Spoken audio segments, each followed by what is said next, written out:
मैं Hemchandra Malik, retired principal क्लाउड, आप सब दर्शकों का, छात्र छात्राओं का और सभी शिक्षा प्रेमियों का अपने YouTube चैनल HC मलिक पर हार्दिक अभिनंदन करता हूं। आज मैं विज्ञान के एक बहुत महत्वपूर्ण सिद्धांत की चर्चा करने जा रहा हूं और वह सिद्धांत है लॉ ऑफ फॉलिंग बॉडीज, गिरते हुए पदार्थों का नियम।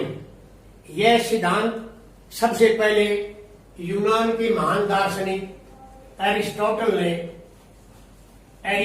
ने प्रतिपादित किया था।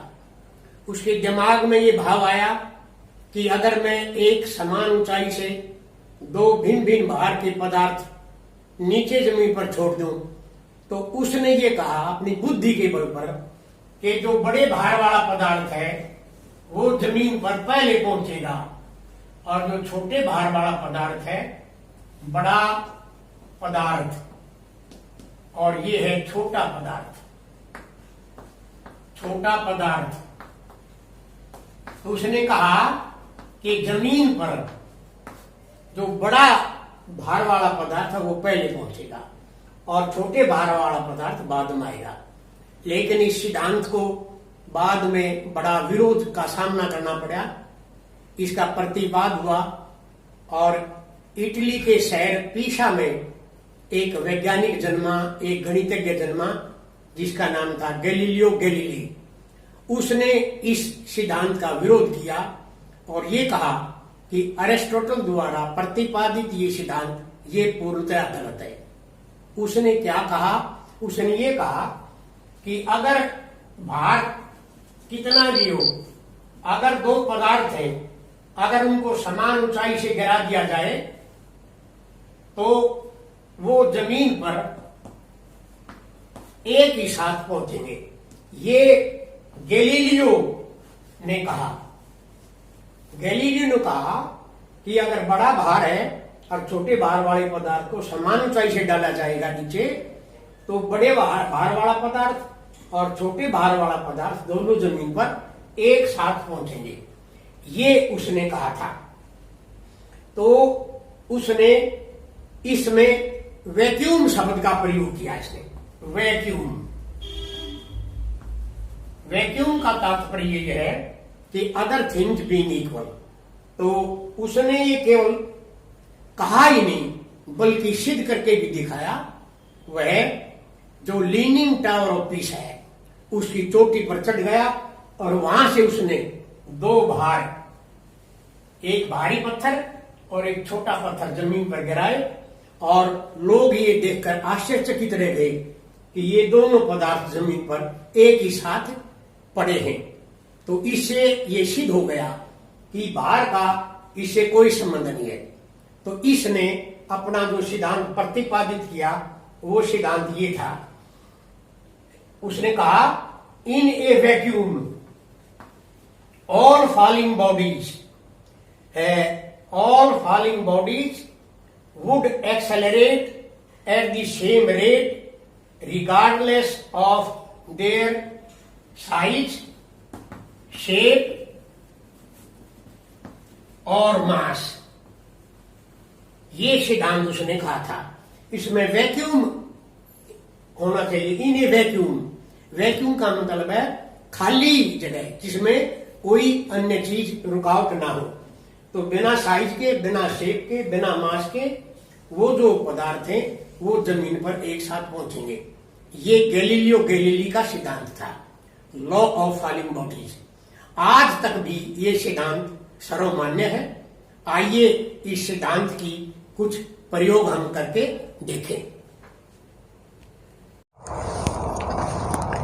ये दो समान भार वाले पत्थर हैं जिनको मैं समान ऊंचाई से जमीन पर डालूंगा और देखेंगे जमीन पर ये पहले कौन पहुंचता है।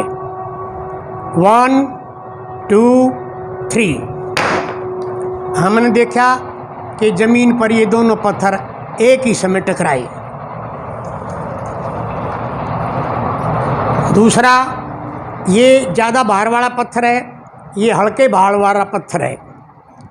इन दोनों को भी मैं समान ऊंचाई से ज़मीन पर डालूंगा और देखेंगे इनमें से पहले कौन ज़मीन पर टकराता है। 1 2 3। हमने देखा ये पत्थर भी दोनों ज़मीन पर एक साथ टकराए।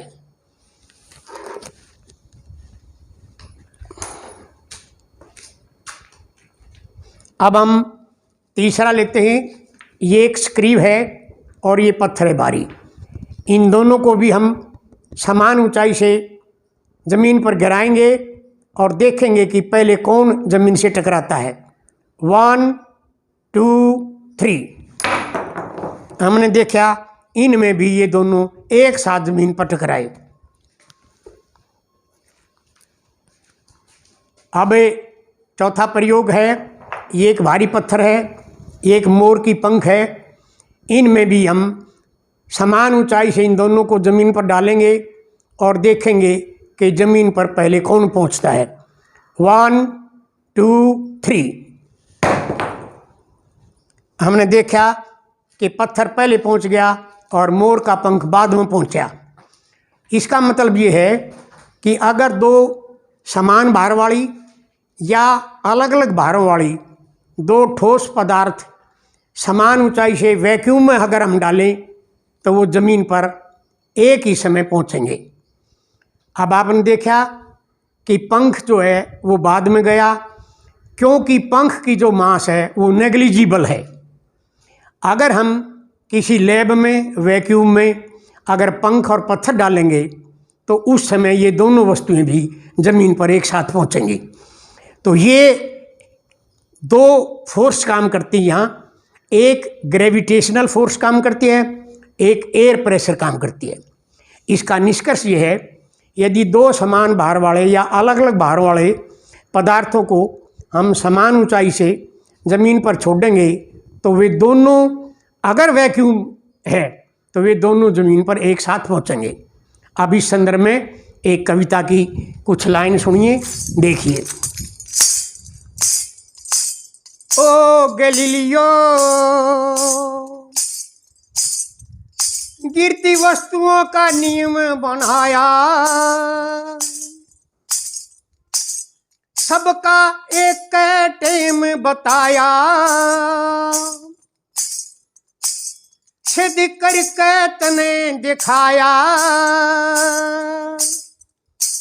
मीसा की मीनार से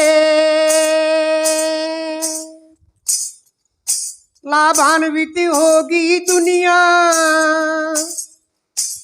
तेरे आविष्कार से लाभान्वित होगी दुनिया,